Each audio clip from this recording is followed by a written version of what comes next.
In 1859, the United States and the British Empire almost went to war over a pig.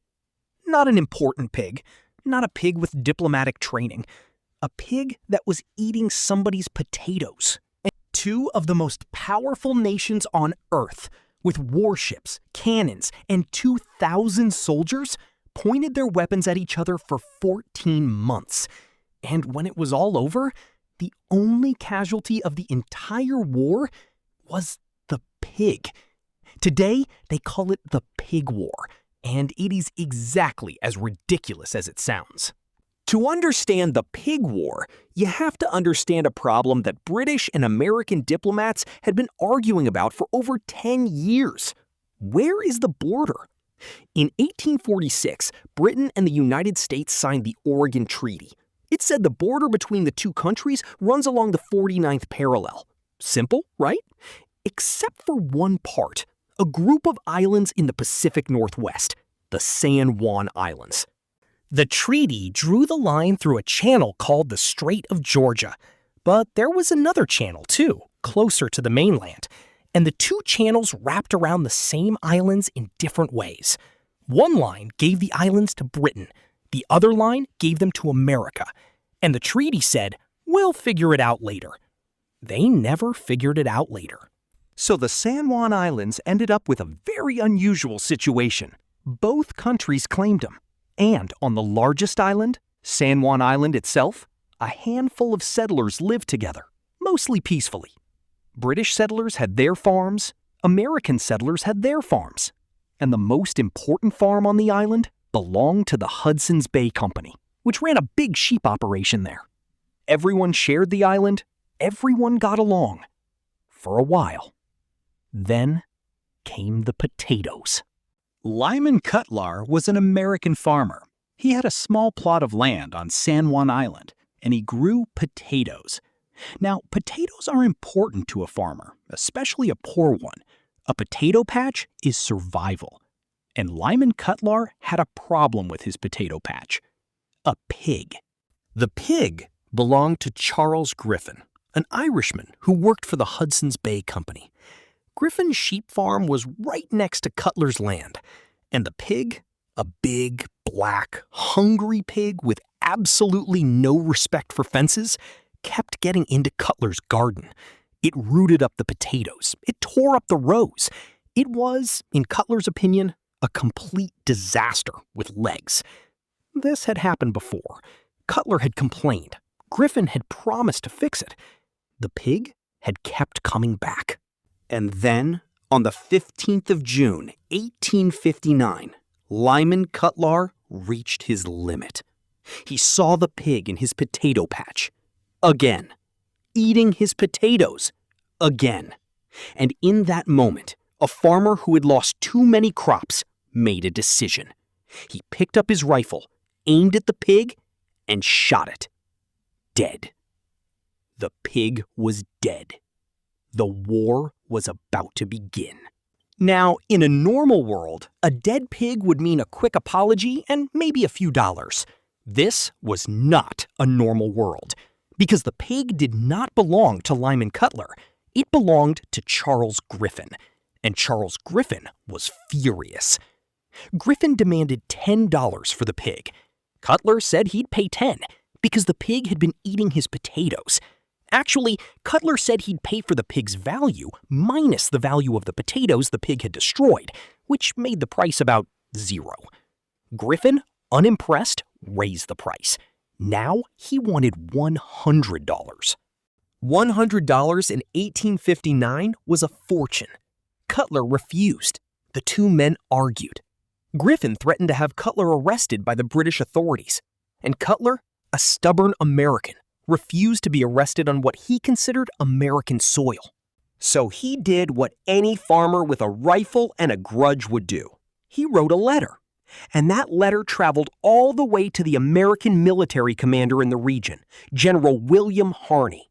The letter said, "The British are threatening an American citizen, and there are sheep and pigs eating American crops, and we need protection." General Harney was not a diplomat. General Harney was a man who liked solving problems with soldiers. He looked at the report and he made a decision that would change history. He sent the army.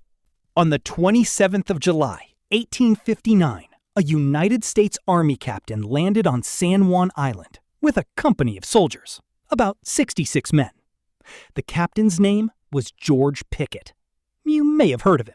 4 years later, he would lead one of the most famous and disastrous charges in American history at Gettysburg. But on this day, his orders were simpler: protect the American settlers and keep the British out. Pickett set up camp on the south end of the island. He brought cannons. He raised the American flag. And the British, naturally, noticed. The British had their own plans. The governor of the British colony ordered the Royal Navy to respond. And respond they did. 5 British warships sailed toward the island. On board, more than 2,000 soldiers and sailors, plus cannons big enough to turn a hill into a hole. Let's stop and count that. 66 American soldiers versus 2,000 British troops. 5 warships, heavy cannons aimed at a camp of 66 men. The British commander, Admiral Robert Baines, looked at the situation. He had orders from the governor to attack. He had overwhelming force. He had the perfect moment to crush the American camp in 15 minutes. And he refused. Admiral Baines was an old, experienced sailor, and he understood something the governor did not. He said, and I quote, "He would not involve 2 great nations in a war over a squabble about a pig." 2 great nations over a squabble about a pig. The British did not attack. The Americans did not retreat. And for the next 14 months, the 2 armies faced each other across the island, waiting for a war that never came. And here's where the story stops being a comedy of mistakes and becomes something genuinely strange. 1,000 soldiers don't just sit and stare at each other forever. They get bored. And on San Juan Island, the soldiers got very, very bored. The American camp was on the south of the island. The British camp was on the north. And between the 2 armies, there was nothing but grass and boredom. So the soldiers started doing what bored soldiers do. They made friends. They visited each other's camps. They shared meals. They played cricket and baseball, which the British pretended to enjoy. They held races. They went fishing together. When the British celebrated Queen Victoria's birthday, they invited the Americans. When the Americans had a celebration, the British came over. The war that almost destroyed 2 empires became for the soldiers a 12-year camping trip with excellent company.